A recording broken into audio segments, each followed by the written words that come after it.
बहादुरी का मिसाल कायम करते हुए इस युवक ने इंसानियत का फर्ज अदा किया। दौड़ती ट्रेन के सामने से युवक ने बच्चे को उठाकर दी उसे जीवन दान। ऐसे साहस को देखकर रेलवे मंत्री भी हुए युवक के मुरीद।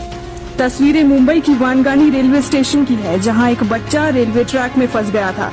इसी दौरान रेलवे प्लेटफॉर्म पर तेज रफ्तार में ट्रेन की एंट्री हो गई, जिसे देखकर रेलवे मैन मयूर सिल्खे दौड़ते हुए रेलवे ट्रैक पर पहुंचे, जहां से उन्होंने बच्चे को प्लेटफॉर्म पर चढ़ाकर खुद भी ऊपर आ गए।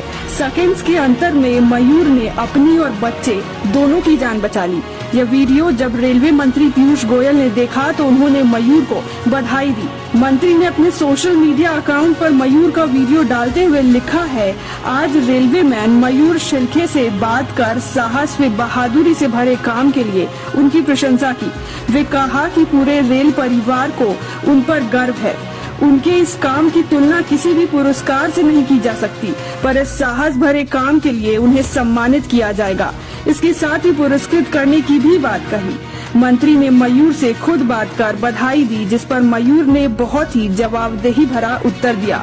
मयूर ने कहा, मुझे रेलवे से इतना कुछ मिला है, मैं केवल अपनी जिम्मेदारी निभा रहा था।